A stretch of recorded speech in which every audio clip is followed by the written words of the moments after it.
நிறைய பேருக்கு நீங்க கேள்விப்பட்டிருக்க மாட்டோம். முருகுன்னா அழகு அப்படின்னு ஒரு அர்த்தம் நீங்க நிறைய கேள்விப்பட்டிருப்பீங்க. அதுவும் உண்மைதான்.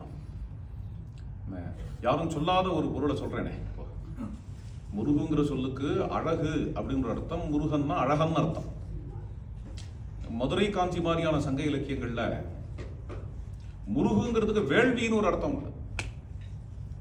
முருகன் அப்படிங்கிற சொல்லுக்கு முருகுக்கு வேள்விங்கிற பொருளை நீங்க எடுத்துட்டேன்னா முருகன்கிறதுக்கு வேள்வி காப்போன், வேள்வியை காக்கிறோம்.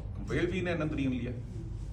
யஜ்யம், யஜ்யத்தை காப்பாற்றுறவன். இந்த வாக்கியம் இந்த பொருள் பிரம்மண்யன் சுப்பிரமணியன்கிற பொருளோடையும் பொருந்தது, அந்த திருநாமத்தோடையும் பொருந்தது. இந்த அர்த்தத்தை எடுத்துட்டேன்னா யஜ்யத்தை காப்பாற்றுறவன்கிறதுனால முருகன் என்று ஒரு திருநாமம், யஜ்யத்தினுடைய சுவாமிங்கிறதுனால முருகப்பெருமான் என்கின்றது முருகன் என்கின்ற திருநாமம். அழகா இருக்கிறதுனாலையும் முருகன் என்று அவருக்கு திருநாமம்.